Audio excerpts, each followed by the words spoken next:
All right, I'm gonna get everything up and running. So again, we're back in Photoshop today, and last class we started going over masking, and I want to kind of go over masking again and layer styles, and we're gonna work with it that way. Again, I think they're probably two of the most important things that we can do. Obviously, working with the healing brush, the spot healing brush is really totally cool and important. But I think overall, as a kind of a big thing, what do we do the most, or what can be most important ideas or things that we work with Photoshop? Masking is one, and then the layer styles is another. So I'm going to actually start with this file. Didn't we use this file the other day? You guys tell me. Did we use the iceberg? You gotta remind me, because I had that other class yesterday. Yeah, we used it with the We lightning background, right? Did we mask out the sky and put in this guy? Yeah. Yes. Okay, all right, perfect. And did we go over the ideas of the layer styles or adjustment layers, where we were doing brightness, contrast, etc., those type of things? No? Yes. We did. Okay, all right. So let me just quickly review those, since we did that, and that way we're all on the same page. Again, if you ran into like, whoa, I got confused, or whatever, just let me know and we can step back through it, slowly. And because this is, I think, pretty crucial to getting Photoshop down and being able to be a good Photoshop user as we start to go. All right, so we did the masking the other day. I'm gonna turn these off. So we had the mask on the iceberg. Okay, so we had the mask over here, and we're just gonna disable it. So we basically clipped out or masked out the sky. And we did that typically we did select, I think in this case we may have done select sky. We kind of went through and cleaned up the mask. Let me show you one other way of doing it. I know we didn't do this the other day. Let's turn those off. So I'm going to make a mask, and right now, oops. I'm just playing. Hold on, let me get rid of that layer. I don't want that one.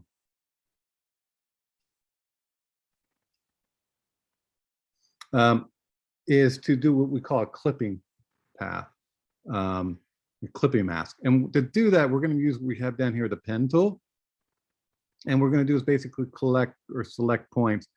And this tool will become very, very familiar to you when we get to Illustrator. So those that have used Illustrator, this is a tool that we use all the time in that program.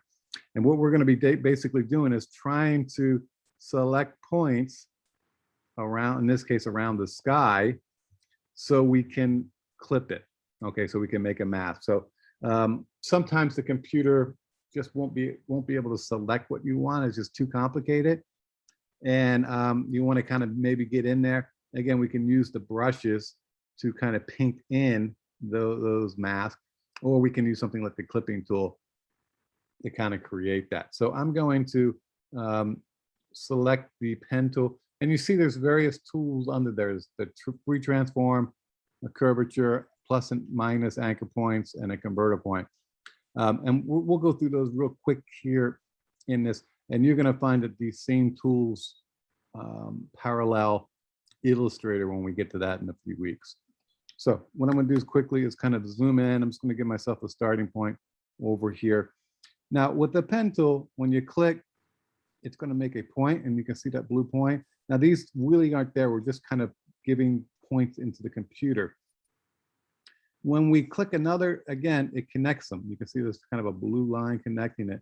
If I click and pull, you get these extra little handles, and they call them the Bezier curves. Okay, so we're going to get that again in Illustrator, and it's a way that you can kind of make curves with these lines. So it's not just a straight point from point to point, it's a point and a curve. Okay, so what I'm doing is just kind of going through and putting down points along the edge of the iceberg. And I'm not going to do the whole iceberg here just for the sake of demonstration, but you can see we can kind of come through and make points.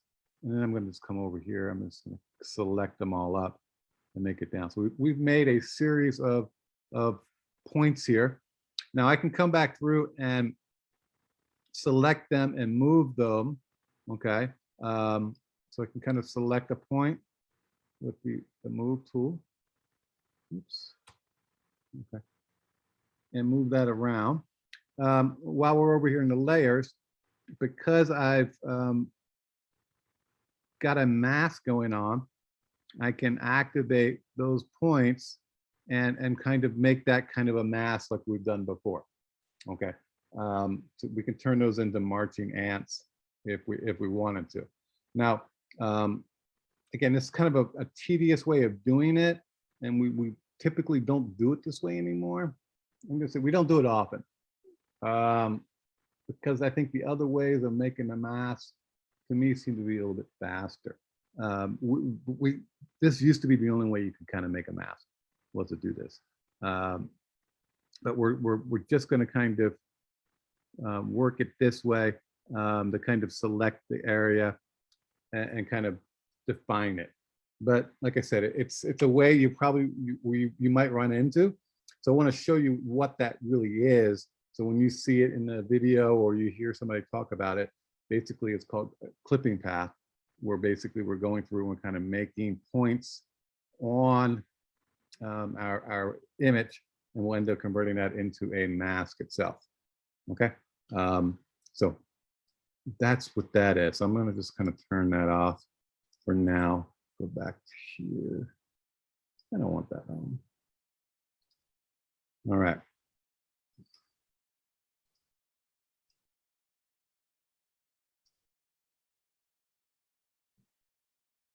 And the cool thing about this clipping path that I did is right now it's not set to anything, so I can really turn it on with any layer if I wanted to.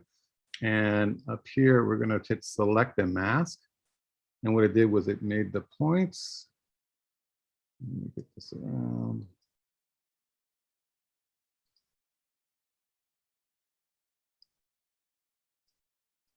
And we're going to tip it up there. We're going to just cancel that for now. All right. Boom, boom. All right, that's done. Let me turn that off. So that's another way of kind of making a mask. It's a little bit more tedious. I think typically what we've been doing is probably the best way. And then we went over things like the adjustment layers. Okay. And again, these are ways that we can kind of pull up. So we're pulling them from these down here. So we're making adjustments just like we would up here, but these are a non-permanent fashion by doing them in this way. It lets us come back and make adjustments later, right? So if we're here with the brightness, I can double click it and I can open it back up and I can totally come back through and work that out.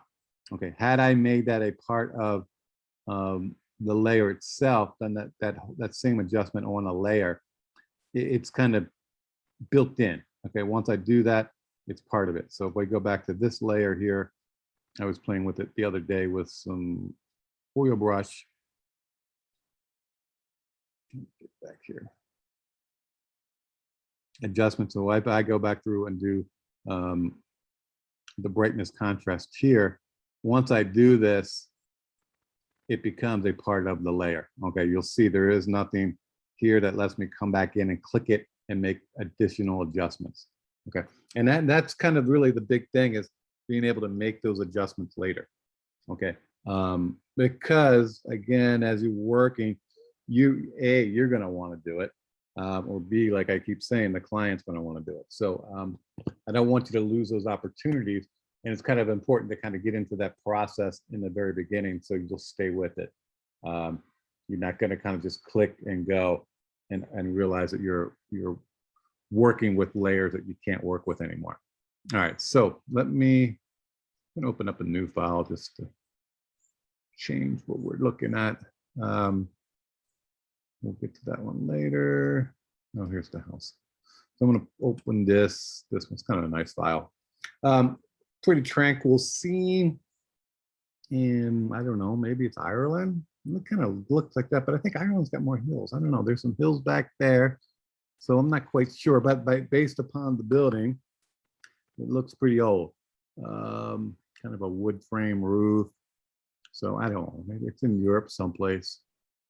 I don't think it's in the States, but I could be wrong. Stock picture. So again, first thing I'm gonna do, make a dupe.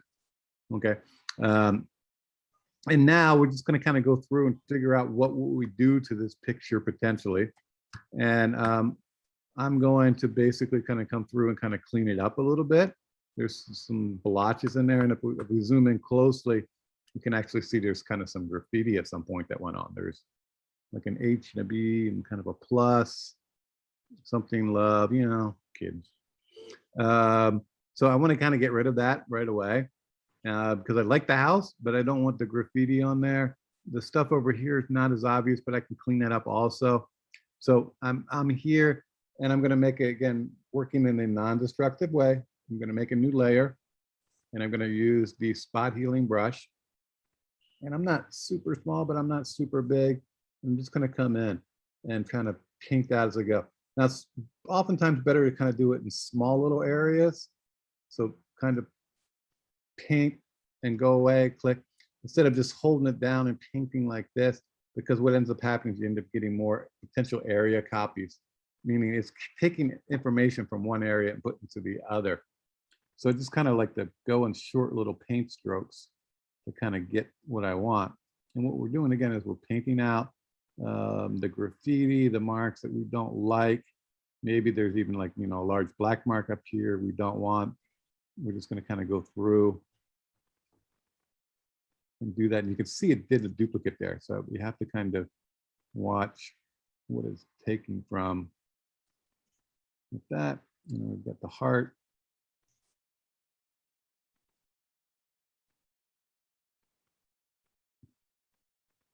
So literally within a few seconds of working, you can kind of clean this up and get it to be kind of a presentable item. Zoom back out and we'll turn those items back on. You can see what we've kind of done. Okay, and again, it's in an adjustment layer. So, or it's in a separate layer that we did the spot healing brush. So not only can I turn it off later if I need to, but I can also kind of add to it. If there's some other items down the line, I can kind of put those in and not have it be a problem. Okay. So work in a smart way. At this point, we've done nothing really to the photograph. I would say nothing destructive to the photograph. And if this was all we were going to do, we could just simply go File, Save, save it as a PSD, or we could save a copy as a JPEG or something along those lines. And these changes would then show up. Okay, so remember when you're saving, whatever is turned on over here is what's going to save. Okay, so in this case, the adjustments, the healing brush, spot healing brush was turned on. So that will not show up. Had I done another adjustment layer, I'm going to do it. I'm going to do a pure adjustment layer, and I'm going to put in I'm just going to do a gradient. So this is a gradient. We'll do that since we're here. We're doing a gradient fill adjustment layer. And again, this is going to be editable, modifiable down the line. And that's what we want. We want to be able to modify and change. So right now there's a pink gradient. And if you click on your gradient there, you'll get a bunch. You may not have this many up because they're not kind of turned on yet or you haven't activated them. But if you go to new gradient preset, it should bring up the new ones. You can also import if you had downloaded them. Okay, so here are gradients and you can download. And down here are preset ones. So there's reds, pinks, purples, whatever. So there's a bunch of preset ones in there. And we will get into how to change it, right? How to actually make your own gradient. But I'm just going to pick one for now that I think might work. These are gradients going to dark. I'm just playing here to get one that I like. Yeah, let's be obvious about it so you can see it. So we have this gradient. Let me do it right here. So I can change the gradient by changing the angle, and you'll see it changing on the screen as to what direction that gradient is coming from. Okay. I can also, when I get done here, come back over here and change the opacity. So I'm going to make it this for now. You can also do a radial, which is kind of a circle. You can do some angles. So basically, there's a dime. If we were smaller, you would see these items. Okay, if we had a really small gradient going on. Just click that. We've done that, and we're going, well, that did nothing. It covered up everything. Well, this is where the layer styles come into play. So right now we're at normal and it's showing up 100%. If we look underneath, drop the opacity, we have the house here, okay? But we want to give it some color. So I'm going to go back through some of these layer styles and see what comes up. I'm trying to just kind of tweak it. Maybe I'm going with some kind of, I don't know, sci-fi, Walking Dead kind of, apocalypse kind of deal. So I just wanted that crazy color on top in order to be able to do that. So I can kind of go through my layer styles here and kind of play it. I'm just going to go with this. It's fairly realistic, but it's kind of a little bit, I don't know, devious kind of feel. And I'm going to actually drop the opacity down a little bit. So it's tinted, but it's not really obtuse. Okay, so just kind of getting a little bit of that eerie kind of, we don't know what's going to go on feel. So we've done this and we're like, wow, this is cool. We're happy. You can see the sky kind of got purple up here. It's kind of cool.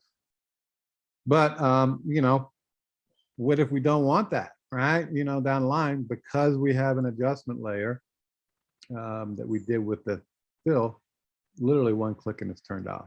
And likewise, if I don't like this color, I can double click on that gradient fill icon and come back in and give it another color.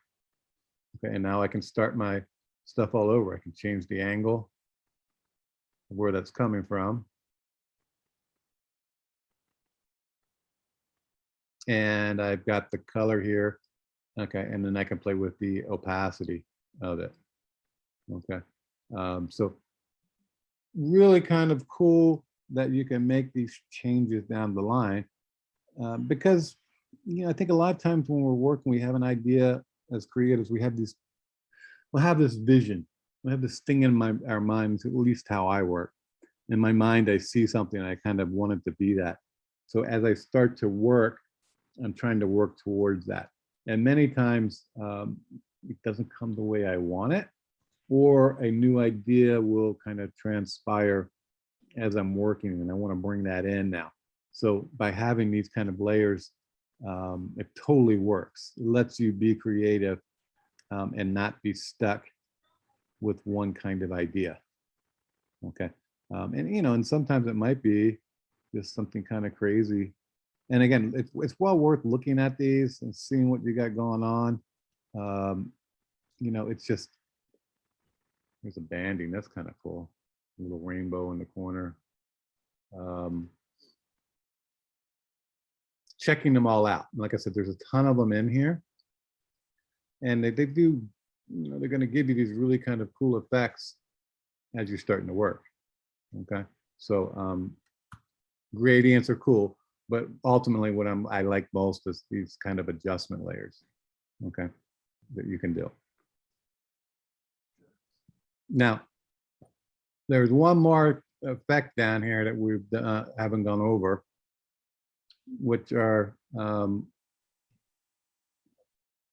additional, called blending options. Okay, so if we look at where they are here on the computer, let me find, you're going to find them as layer styles. Okay, and these are different items that we can add to a file or to an image to kind of, again, give us some additional effects that we're going to go on. So I'm going to turn off the gradient fill. And I'm going to just make another copy just so I have a backup to my backup. I'm crazy that way. And I want to go to Can I ask something? show you things. Go ahead. Is that a question?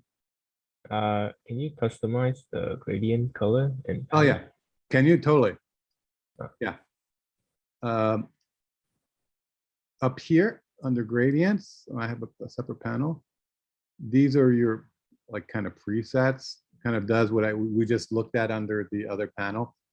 And yes, you can double click on a preset and it opens up. Here's the name. Where do we get the edit? Let me get the edit going here on this.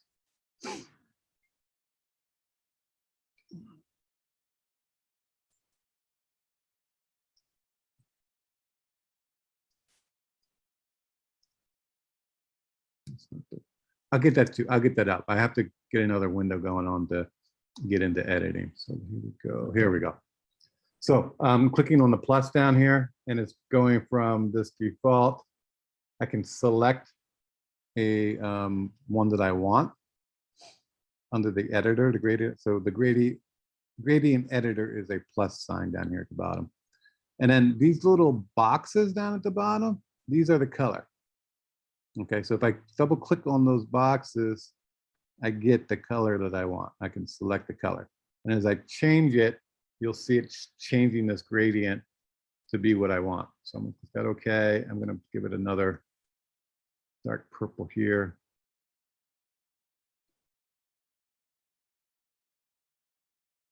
Coming in. Okay, and I can adjust where that color goes. Okay, so I can slide that up and down in here. Can even take colors off if I want to. And then I can adjust the position of where that color transitions to the next color. And that's this midpoint here.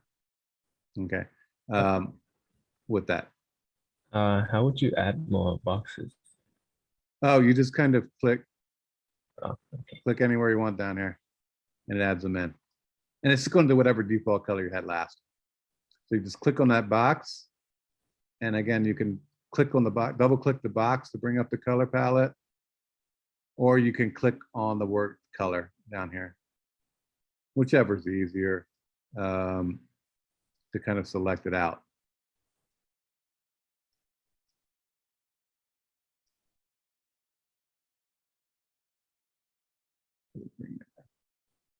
Okay, and then once you're done, you can name it.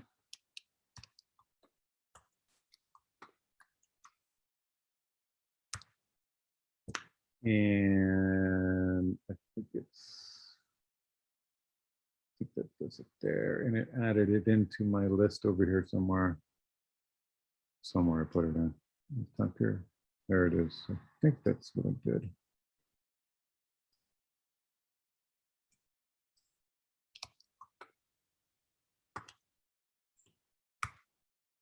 Did not save it?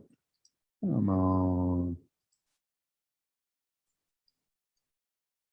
No, I got to check on that. It didn't save it to where I want it to be.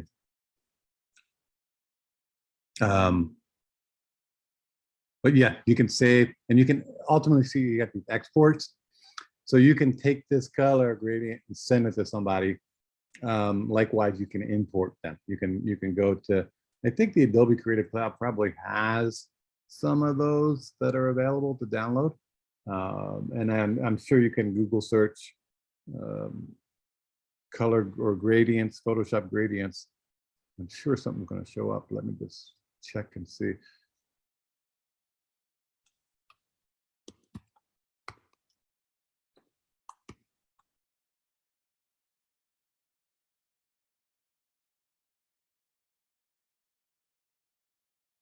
And this. So somebody's got gradient tools that you can use. I'm not downloading that. I don't know what it is. Photoshop.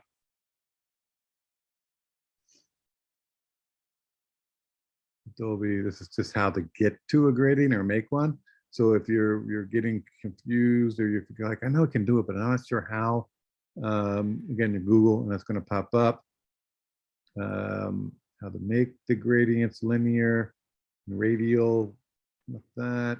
And then there's separate panels that you can go through. Okay, so in this case, showing you how to do some presets. I also want to show you with that there is some color options that you can add to the gradients.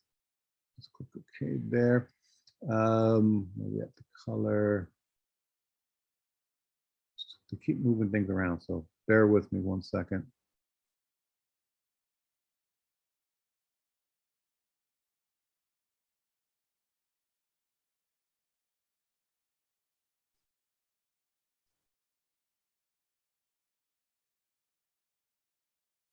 I'll find. I know what I'm looking for, but I just can't find it. So I'll go back over them and just write down what that is. To look that up and see where they put that.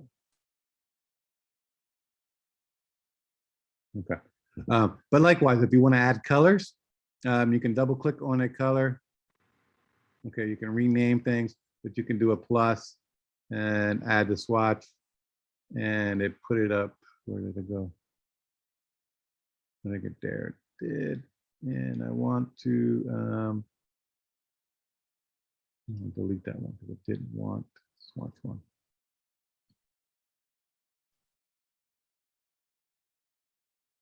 Right there. So now where the color is over here, I can select it and go through and make it, and I can make this to the swatch. So it's a new current color, the new color, add the swatch library, and I'm just going to call it brown one, and I put it here at the end of my list. Okay, so look at the stuff before you kind of go, like, you don't have to build a lot. A lot of times they're built in here just to kind of go through. So it's worth kind of looking at the colors that are kind of built. I mean, they know what we need, Adobe does. But you can come back in here and make your own swatches and kind of put them into your own folders if you're going to be working on projects that way.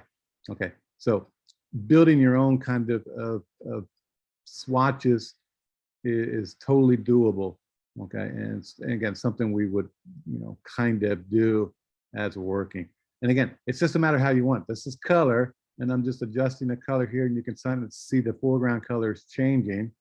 Okay, but I can also do the same thing by clicking over here, and I get this panel. So it's kind of like, what do I want to do?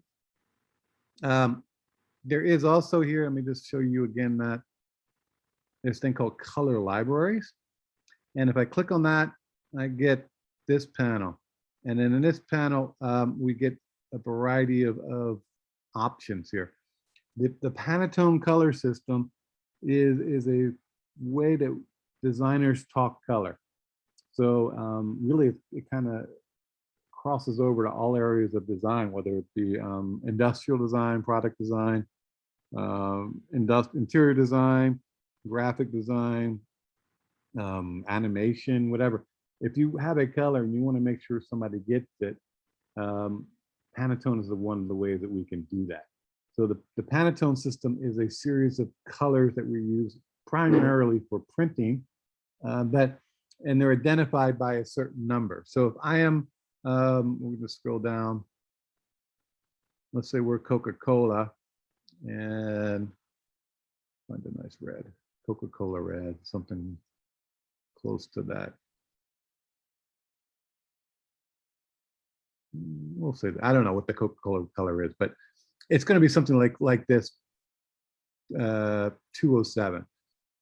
So if I call this color out on a project and say, fill this area with Panatone 207C, which stands for Code It,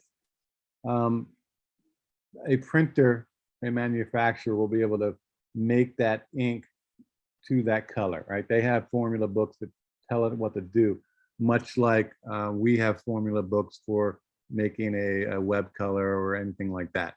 So these are ways that we kind of standardize colors when we're printing. And many companies have standardized colors, like Coca-Cola has a color for their red. This is their the caps. So this red is the same red that's on the bottle itself. Okay, so it's a Panatone color, so they've made it match. So the guy who made the caps, the plastic company, will formulate the plastic to be, we'll say it's 207, Panatone 207. Likewise, the guy that's making the printing the label that's going to get stuck onto the bottle will also use the Panatone 207 formula to print. Okay, so it's a way that we can kind of do universal printing colors. Now, the cool thing about the Panatone system, again, it's universal. So people will refer to that even if they're not printing something. Like they're going to say, hey, can you make that background like, you know, a 7499C? Okay, because I like that color. And they physically can look at a swatch, kind of like when you go to the paint store and you get those little swatch sheets with all the little paint chips on it. That's what this is. Okay, so as designers, we have these swatch book. I don't have it here, it's upstairs, that has all these colors in it. So I can kind of select colors and look at them and how they're going to work with the light potentially, and how they're going to be. And then I can kind of communicate that to whomever I want and say, hey, make it, you know, 7461C. Okay, and they can find the same color and it'll be exact. Instead of just saying, hey, it's kind of a blue, but it's kind of a light blue, but not a dark blue. It's kind of in between. You know, there's like no way to kind of do that. So this system was devised so we can talk color universally throughout the world. And it is definitely a way that we talk and communicate. And it goes from everything from, you know, I said, from the grays, okay, and there'll be different blacks and all the colors in between that we can kind of go through. So these are just different books that we use. There's metallic coats, there is pastels. So again, if you need a pastel color, you might want to go in here and just kind of find one that works for you, and just kind of transpose and bring that in. CMYK, this is when we're trying to convert something over to printing. And then there's other color systems here, which I don't personally use, but I know other industries potentially use them. Okay, but again, it's worth looking at. Maybe there's some colors in here that kind of work for you as a way of digitally locating them. Okay, so you know, look at the color libraries. Okay, I'm gonna cancel that. So it's just swatches plus to add. Okay, but most times you're just going to be selecting here, picking a color, and then hitting add to swatches. Okay, and again, these are the other numbers: the web color, CMYK, RGB, hue, saturation, brightness. Okay, so again, by doing these different ones, it allows you to kind of select the colors and help you pick out your colors that you're trying to do. Okay, it's, trust me, it gets crazy complicated, but it's well worth doing, and the color systems they have are incredibly strong and incredibly powerful with what you got. All right, so that kind of big gradients there. What else we got? There is also the gradient tool, which is a little different than the fill layer. So I'm going to do that on a new layer, and I'm going to have this blue to red gradient, and I click the gradient tool, which is with the paint bucket. So if I did paint bucket, it's going to pick whatever the foreground color is and fill the layer. Okay, so I just filled the whole layer with that. If I do the gradient tool, if I click and drag, it's going to take it from the foreground color to the background color. Okay, and it's going to pick the color up here, or I can tell it to pick the gradients. So I'm going to do the circular, boom, these are the modes, and we're going to just kind of do that. You can kind of see it did like of a sunburst, and this is kind of this triangular form. This is a layer kind of form, and this is going to do the diamond with that. And again, I can just kind of pick the color and go. So it's not like the adjustment layer version, because here I can just kind of click it and it's going to bring up different ones, and I can kind of click and it's going to manually do it. So that I think this way is a little bit stronger. But sometimes you want to just kind of have that adjustment. You just want to do a whole new layer, and you can kind of just build that in. Right? And so you're just going to click the layer, do the gradient, and draw, and it's going to put it in. And you'll see that this layer now has this, we'll say the square gradient because it was built in. So if I do other layers, it's just kind of building on top. It's not changing it. It's not exchanging or copying out. Where with this way of doing it, I can make a change.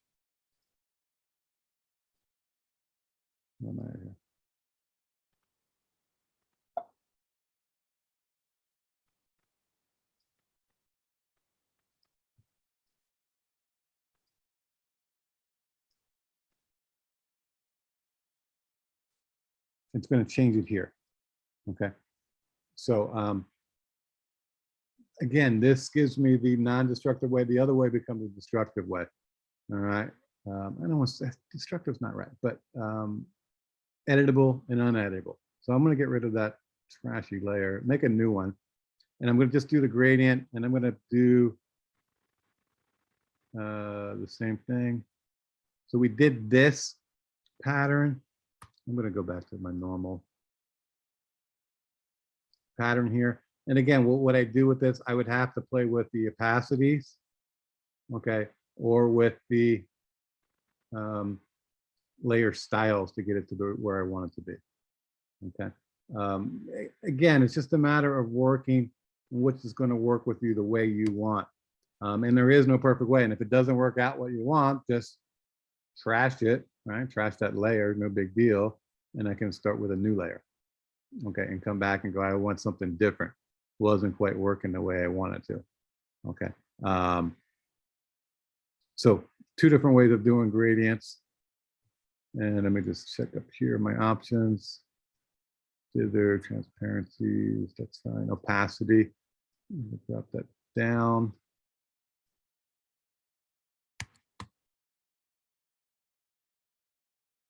Okay, so that's changing it as it prints or as it makes it. To change it here, and then I can also up here do a mode, okay, as I work it. So I mean, I got to delete this because it's hard to show it that way. This is the Hue Saturation, linear, and these are the same things you're going to find over here.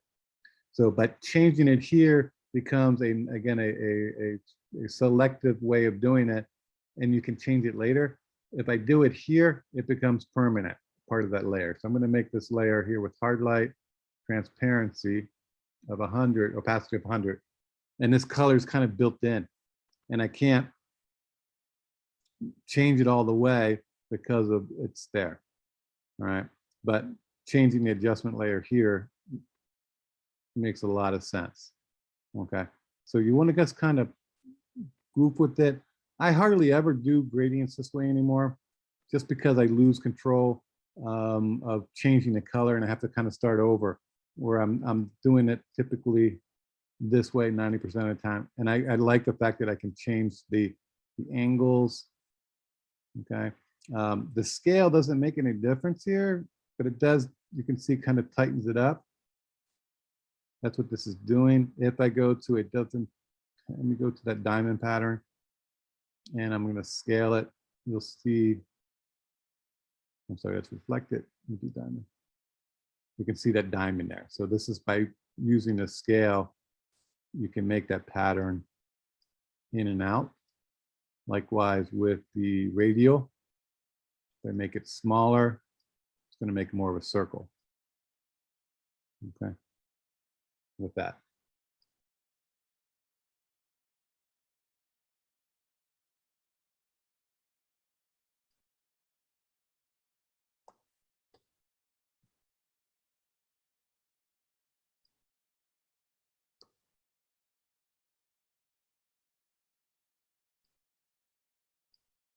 All right, so that was kind of a gradient. Get that back in, get rid of that, just cleaning it up here as we go.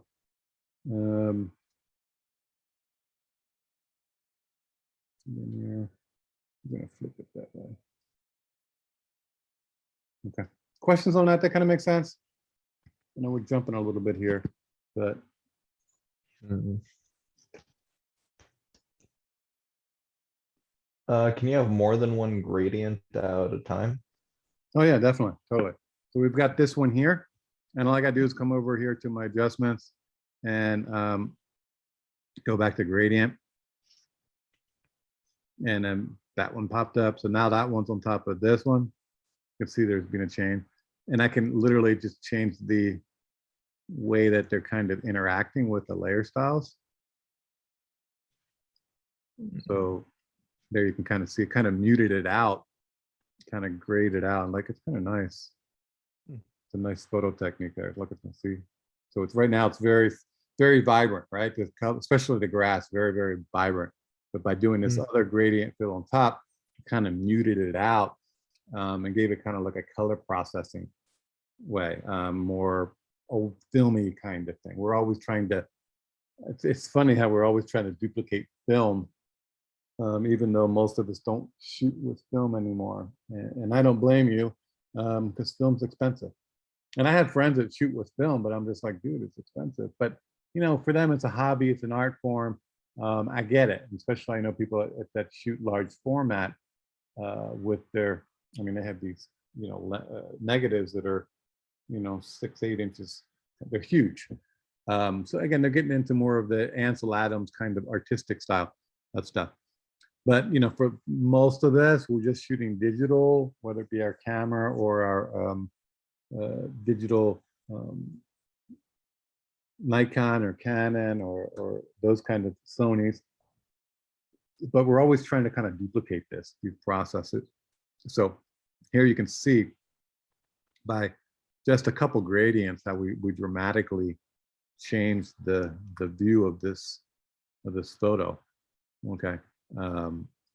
So it's definitely multiple gradients. Get into that thought process that, hey, I don't have to stick with just one. I can do multiple ones. How's that going to look? You know, and I'm not saying you're going to do 15 of them, but you may up doing stuff. You may add another photo filter on top of that kind of thing. And let me just kind of cool, sepia look, pull that up in density even. And drop that in. And you can see it kind of just gave it more of a yellow orangey kind of feel. Okay, so it by all means, adjustment layers are really kind of one of the primary ways that we're going to work. Okay, but you want to make the we'll say you want to make the corrections and the edits, meaning the way you're going to change the image or the pixels. You want to do that off first, typically, and then you'll do the color adjustments. Okay. So you kind of want to work in a kind of a step-by-step process. So if we have this, and I'm just going to call it good here. We'll turn that back on later. I want to select the sky out. So I'm going to go select. And again, I could pick the subject. If I pick the subject, I'm hoping, I don't know if it will, but I'm hoping it's going to pick the house. And let's see if it did. It did, right? So it just picked the house out. So the computer saved me a lot of time here. And if I zoom in to this, again, holding the space bar as I move, it got pretty good. All right. I mean, there's a little bit of fragmentation there, a little bit down here.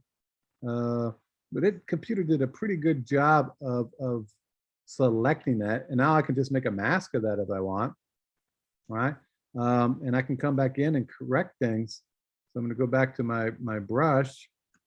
And that's way too big a brush. And I'm going to go to white, and I want to paint in a little bit over here. Okay, that's too much. So I'm just undo that. And I'm going to go back over here. Where to go? Down the bottom. That edge is pretty good. Maybe I'm going to take that off a little bit. So right bracket, left bracket to make it smaller. If I make a selection and I hold down the the shift, it makes a straight line. So example, click, hold down the shift key, it does a straight line. So whenever I'm holding the shift key, it does straight. So even if it's at an angle, it's going to go from point to point when I'm holding the shift key. Okay, so that's a cool way that you can kind of come along and get an edge, especially if you know it's a straight edge. Straight, you don't have to physically draw it with your mouse. You can click a corner and then come down and select the next corner and do that. With the shift key down, it will select that area out. So I know I want this. Just gonna come back over to mask, no problem. Get rid of that. Okay, so now I have the house that's been separated, which that worked out pretty nice. Again, it's pretty decent. Definitely could work with that. And I'm gonna make another duplicate. And then in this case, I'm gonna have it pick the sky. Again, I'm just kind of looking to see what the computer is gonna do. So select the sky. And it did, look, it did everything. It went around the house, up and over and around. So that's pretty cool. But now I can literally make a mask of the sky if I choose to. Okay. Well, in this case, it did the house. With the house and the grass, I don't want. I want to do the sky. So I'm going to, again, double select or double click on the layer mask thumbnail. And then I'm going to open the select the mask from the properties. And I'm going to come down here to invert. And now it did the opposite, right? Now I have the sky above and I have the mountains here. And I'm trying to look at why did it do that kind of.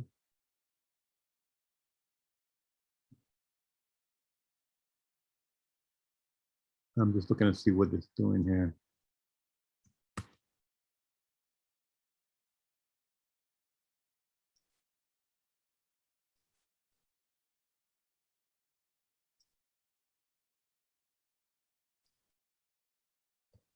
Okay. Click OK. And now we're back to having the sky gone. So at this point, I can put anything I want in the sky area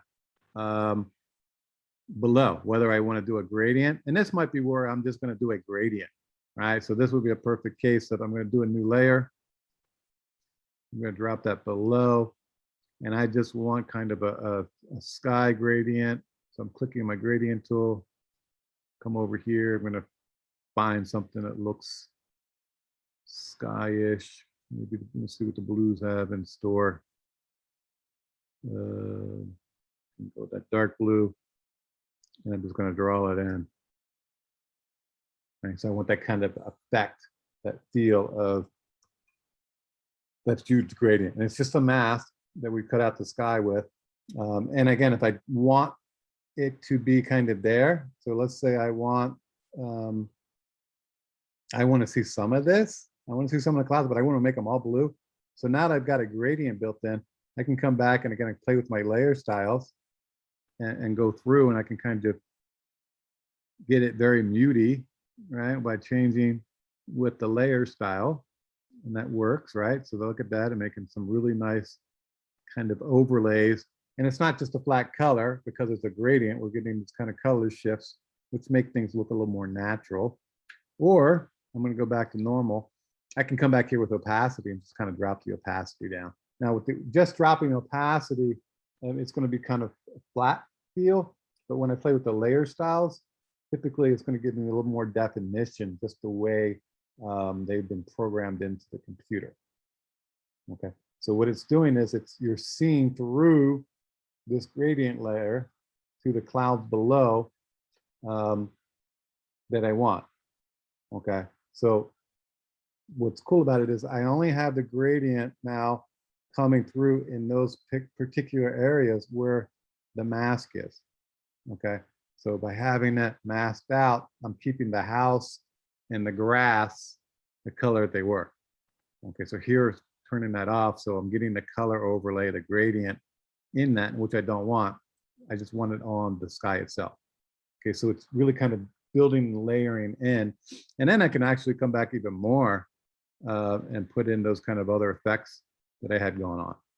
Okay, so it's gonna, we're multiplying on top of multiplying on top of multiplying kind of ideas. And you know, to me, that's kind of the exciting, fun parts about Photoshop is you get something you hadn't, sometimes you hadn't planned to get. And you're like, wow, that really came out in a direction that I didn't know it was gonna be. Okay, so it kind of builds up. Questions on that? We're kind of, again, stepping through and working through the projects and the ideas as to how that's going to be. Questions? None so far. Okay. Yeah, timelines. 220. Right. Anybody come in since we started? Looks like everybody's the same. All right. So let me go over a couple more things, and then we'll chat about what we're going to be doing for next week. Next week, remember, Monday is a holiday for Labor Day, and then Wednesday I won't be having class because it's Rosh Hashanah, Jewish New Year. So, but I'm going to have, basically, I'm going to make an assignment up, relatively easy, and I'll show you what that is today. And then I'll have also a video for you to watch, probably I'll find a good Terry White. He's the Adobe evangelist that you guys can watch on YouTube. So that will kind of take care of things. So before I go into kind of that little project, I wanted to go through this final thing of these kind of FX, it's called, these styles. So let me check this off. You know what, I got the house. I'm gonna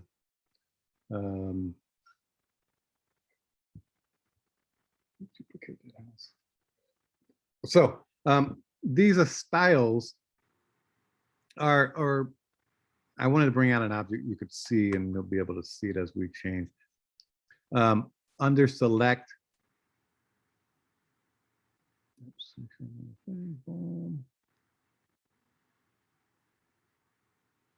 under layer, we're doing layer styles.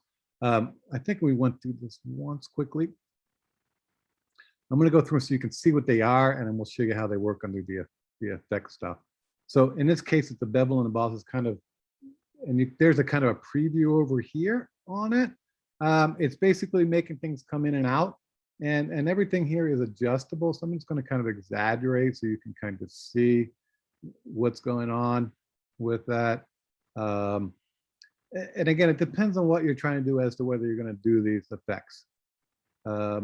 If you don't want it, and let's say you've done it and you're like, oh, I don't want that one anymore, you can just turn that off, and it's going to turn it off. So whatever's clicked is where you are. A shadow, we do that again a lot. Outer shadow, let me turn that one off. I'm going to go to drop shadow, and I'm going to put that in to here, spread, so we can get, I'm trying to get it. So it's showing up over here, and I'm going to change the opacity to 100 so you can see it quite clearly. And I can change the drop shadow color by, you know, just kind of selecting one there. You can also do something like a glow. All right, so again, you can select the color, and I'm going to spread it out. Oops, pick my color here. There we go. So it's kind of a glow effect. I don't know. I mean, we do these. Again, it depends on what you're trying to do, but you may want to, you know, kind of add some kind of pizzazz, as they say. And again, this has built-in modes also, kind of blend modes. So you have to kind of look and see which one might potentially change it to give you kind of a, it may do something, it may not. Again, it just kind of depends on the color and what it's on and how it's kind of overlaying. Okay, so those are the layer styles, and you'll see that that's kind of what I'm doing down here is a non-destructive thing. I'm gonna do a stroke overlay, so I'm just gonna add a line around it, and we'll do this potentially with type and so forth. And it's not permanent. Okay, so you see it dropped it below the layer as to an effect. Okay, so I'm going to do it again. So the original come back to. I'm going to go to the effects panel here, and we did a stroke. And you see it, put that in here, make it angry, give it a different color so it shows up differently. It added it below. So there's two ways of getting to these effects. You can click here, and it does most of them, but there may be a few that don't pop up. These are kind of the big ones that it does. In here, as opposed to coming up to layer and layer style and pulling it this way. Okay, so a lot of it's just kind of where you're used to working. This was the old way. This is the newer way down here. Okay, and there are some cool things. Again, you can turn that off. And let's say I want to do a new effect. I want the a gradient overlay, which turns out to be kind of cool when we're all said and done here.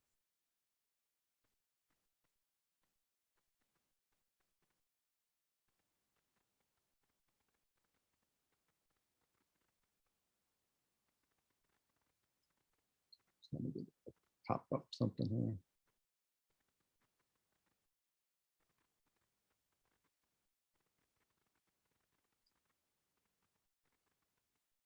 Oh, it's taken from the other gradient. Okay.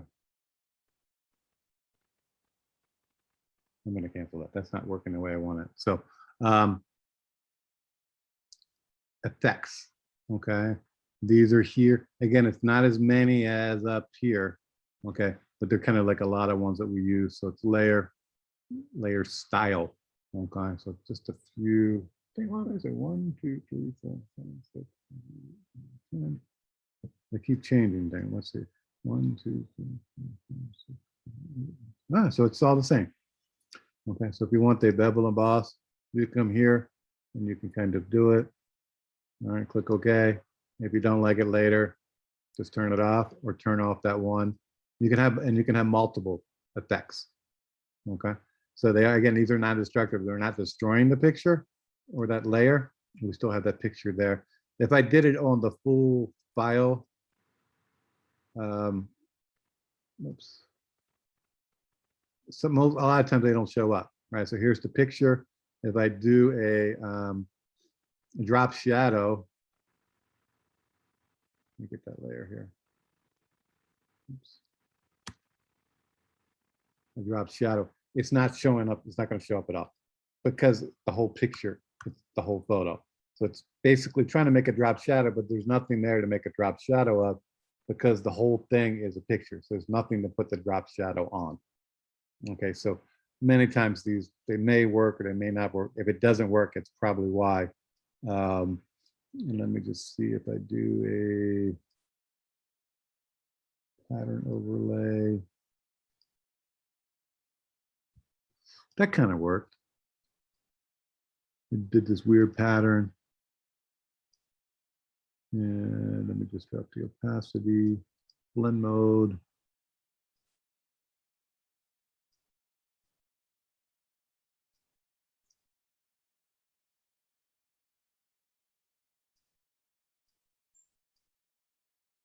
Okay, so it's adding those patterns of dots on there. Okay, so we did a pattern overlay. Again, by doing the blend mode. Attractive. So it does some weird, sometimes some of these things I look at, I'm going, why would you ever do that? And just because I haven't done it doesn't mean that people don't use it all the time. You know, it's just kind of weird. Some of these modes come out to be stuff. It's just like, why would you do that? Like this, to me, it's that's ugly. But I guess there's a purpose for it. And I go, you know, people do it. They use it for other kind of projects. Okay. I don't know. Okay, so these are kind of pattern modes. If you don't like it, turn it off. All right, here's the gradient again. So it's picking the gradient that was there. I'm going to do a stripe gradient. And I want it to be linear. I'm going to change the angle. And I want the opacity down, and I'm going to look at my modes to multiply, lighten, overlay works a lot. Yeah. Soft light. Okay, so now I did it over everything. If I don't like it, boom, turn it off. Okay, so remember, there's a lot here. And again, what we've done, everything we've done has been non-destructive. I still have the original picture, even though I made a copy. I still have the original file here I can come back to, just turning off all the effects and all the blend modes and such. All right. So let me open up what I'm gonna have you guys work with. And it's, I think, picture number 7. What is it? Number 4.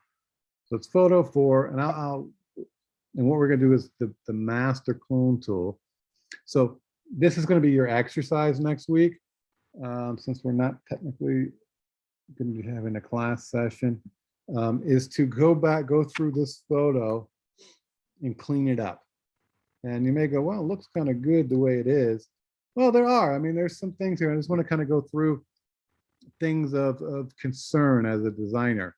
So let's say we were hired to take this photo, you know, Vogue magazine or something, Vogue Italy, right? This is a shot of, looks like the Basilica in Rome. It could be wrong, but I think it's definitely looks Rome. And it looks like the Basilica back here. So one, there could be some adjustments with the brightness and so forth. So feel free to kind of do that. Come back in here and do some adjustment layers. And I'm just going to do I'm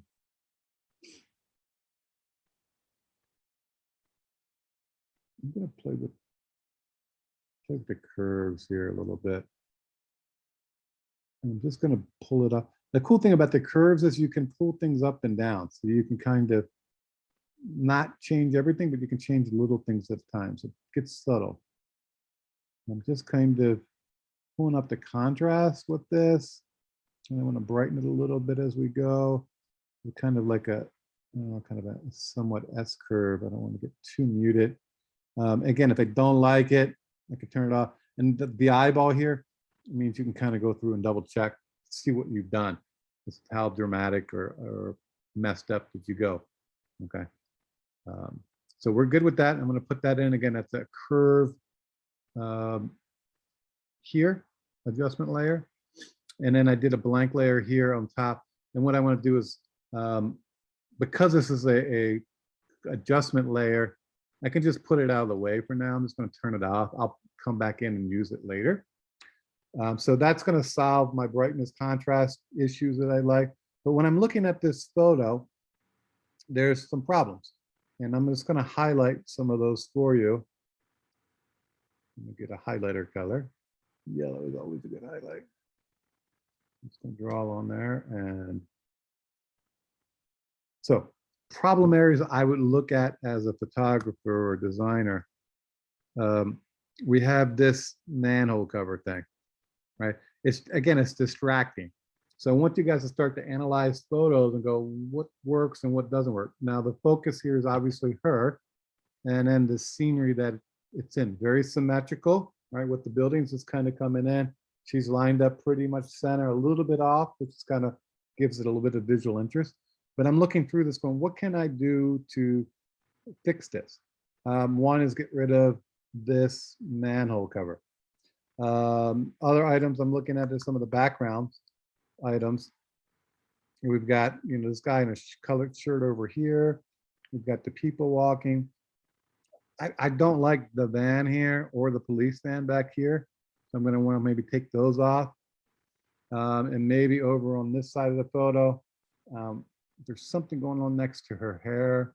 And maybe I'll just kind of clean up some of these bands and stuff going on. Again, it's a little blurry, but it's okay. We're just trying to focus in. So if I get rid of those items that are yellow, I think I can do a pretty good job of kind of fixing things.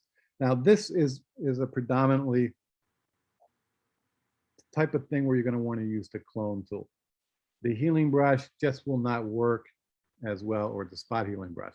So I'm going to make a new layer, turn off that. And I'm just going to show you, for example, what would happen if we use the spot healing tool. And I'm going to just give it a little bit bigger brush, just kind of paint. It's going to kind of get things a little bit muddy. And we're not going to get the cobblestones that we want in the picture. Okay, so it's going to kind of get rid of, it's going to blur it all out, which is probably something I don't want to do. So I'm going to just delete that again and go back to new layer. So this is where to me, the clone tool is going to come in. So I've got the clone tool, and I can also open up the clone source tool. And this is basically another way of kind of defining the clone. So you might want to be able to shift things or offset things, change the angle of the clone, or flip things horizontal or vertical. You can do that. So if I say 45, what this is going to do is going to clone at a 45. You can see it's kind of putting things in. So what it's doing is copying and putting things in at a 45-degree angle. Not what I want. Okay, but if you need those kind of adjustments, you can do that. So we're here, and I'm going to give it a little bit smaller. I don't want to be super big with my clone. And I'm selecting my source. And I don't want to collect from right here. I want to collect from, we're going to say we're going to collect from both the top and the bottom. I'm going to start with the bottom, and I'm just going to kind of clone in. And you're going to see it's going to do things. I may want to go back a little bit further. It's getting a little bit too blurry there.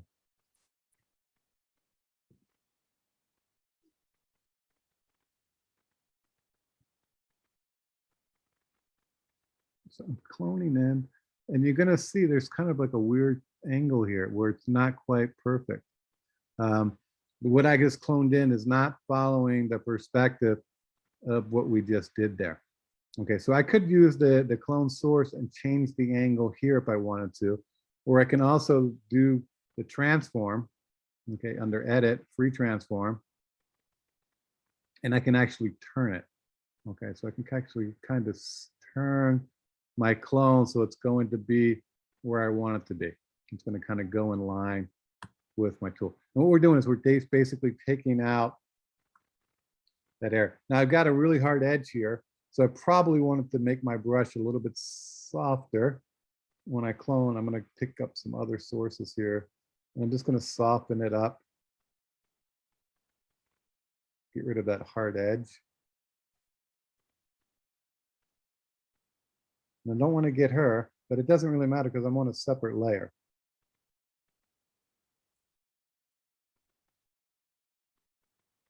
And when we're set, we'll blur this out a little bit on the edges just to kind of fuzz it out. The whole point was to kind of clean up that area of the manhole. Again, I'm being very, very quick with this demonstration here to show you what the things that you can do. And I'm trying to get rid of anything that might visually look like a pattern. Our eye tends to pick up things that kind of repeat.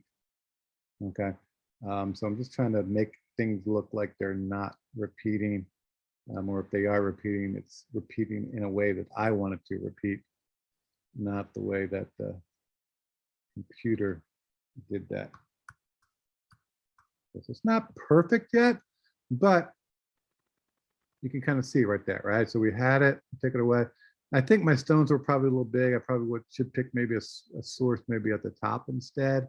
Or I could even pick a source over here on the right with that. So maybe instead of here, I'm back with my clone tool. I'm going to pick a source all the way over here on the right. And then I'm going to paint in.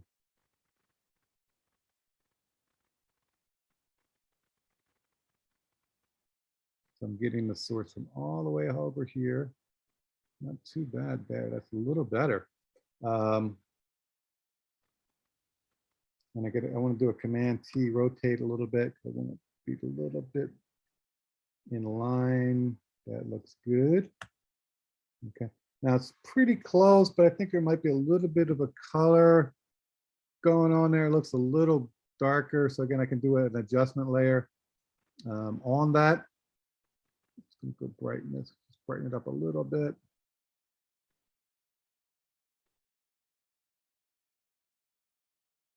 Kind of blend it, contrast it. There we go. So there's, you can see it, a little bit of a color shift. We'll get into subtleties, but that's what kind of works. And it's only working on the layer that we have here. Okay, it's only working on that clone layer of the stone. And again, you can see with just that one little thing, it just takes away a distraction. So the next thing would be to go back through and kind of clone out the police car, to potentially clone out the person. Some of these may be a spot healing or a healing brush. I think you have to play with it and see. And then you also kind of want to look at her and see what you can do, right? Lips, I think, got a little smudged in here. So you may want to kind of correct that going on. And again, you can kind of select the color nearby. Oh, we're going to get back here. New layer. I'm going to select that pink or the brown tone of her lips, and I can kind of paint it in, or I can kind of clone that back in. And back in the back here, we've got her.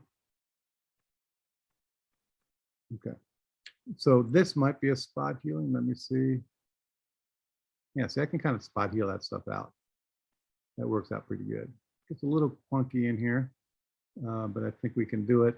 If not, that's about 3 seconds on the clone. You can clone buildings, right? So when we take out this police van, we're going to get rid of the van. So we got to see what's behind it, and behind it will be the buildings. So here's where we can use the clone tool. I'm going to get a little smaller with the brush. Hold down the option, and I'm just going to start to paint it out. And again, we're kind of doing short little clicks. So it's kind of copying from up top and kind of dragging down. And as we start to work, kind of come back, there's columns. So we're going to kind of paint in a column format. And I'm basically painting out the police van. And again, this is so far in the back and it's so blurry to start with. You recognize it because of what it is, but when we're done cloning, you won't recognize it. Okay. Especially if we come back and put in a couple little details. We're going to go here. Let me just get rid of that a little bit. We've got the column. And again, I'm just striking it down a little bit. But you can see there's like these lights. So to make it more realistic, I might want to copy one of these lights and put it in over here. Okay. And then I can come back through and kind of clean up the outer part. I didn't want to get so much brown, but I can kind of put that in. So when I zoom out, it starts to look like it's part of the building, right? And as you start to keep doing that and just kind of keep building down, in this case, and in this case with this van, you're going to build up and down, okay, to get rid of it. And you will do that. And again, I would kind of work in different layers so you're not always built into one. So maybe do this police van as one layer, and then I'll do the other van as another layer. That way I have some adjustments, and if I screw up something, I can come back. Because I can tell you, it's a lot of cloning to get rid of it, but you don't want to get rid of all the details, just enough the things that are kind of distracting. They're taking away from the purpose of the photograph. Does that make sense? So making adjustments and cleaning up this photo will be basically next week's assignment. I'll put it up on the website between now and the weekend or whatever, along with a video to watch. Again, that's for next Wednesday. So really you're off, you got Labor Day off, it's a holiday, take it today, spend it with family, friends, spend it with watching TV. I don't care what you do, but take the day, all right? And then you can come back and spend some time with Photoshop on Wednesday of next week, okay?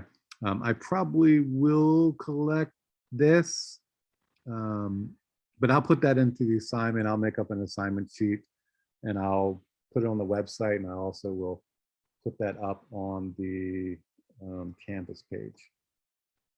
Okay. Questions? So you won't be collecting this till next week, Wednesday? Yeah, we'll be collecting it probably a week from Monday. I'll give you time. Okay. Yeah. All plenty of right. time. And ultimately, guys, what I want is again to start to look at pictures, start to analyze it. You know, because when you first open it, you're like, well, it looks pretty nice, right? That's a nice picture. Again, there's nothing wrong with the photo, but again, I think as designers, photographers, etc., we can make it better. You know, and that's really where Photoshop comes into play. Where, you know, you can't control everything. You can't control everything that's going on in the picture, and there's ways that Photoshop is designed to help us. It will even do it. And I got to take some pictures so I can show you the demonstration. But I could take pictures on a tripod, and let's just say I take 15 pictures, and then I can bring them all into Photoshop. And Photoshop can understand what moved or did not move in the pictures of all 15, and take out the items that moved. You know, so if you've ever seen a picture of someone has, I don't know, maybe a freeway of LA at night, right? And it's not one with a streaky car stuff. It's just a picture of the freeway at night, and it's completely empty. You're like, well, how the heck did they get that photograph? You know, you can do it by taking multiple pictures from the same location with a tripod, basically, and Photoshop will select out the items that tended to move. Okay. So they're not cloning it all out, which you could do, but that takes a lot of work. You can physically take items out with Photoshop by having it move things. So it's pretty crazy what this thing can do and what it's designed to do. All right. But our job is going to be to clean up this one photograph, and then we'll have, like I said, I'll have a video for you to watch, and I'll put that all up here on the website for you to do. All right. So I'll put a new video, and it's probably going to be Terry White, which I like. If you haven't already, I would recommend like listening to How to Learn Anything in 20 Hours. It's a really cool, fun video. So just kind of put that on the list of things to do. And then I'll put up the assignment. I'll just kind of make a download PDF and then add it to the website here somehow. Okay, we'll put it in the assignments with this. And I still have to mark everybody up for this. I think everybody emailed me. If you haven't emailed me, just send me an email just so I know it's you and you're not some crazy clone person taking the class trying to get money, which you're not because you're showing up. All right. Great. Questions? Questions at all? Don't think so.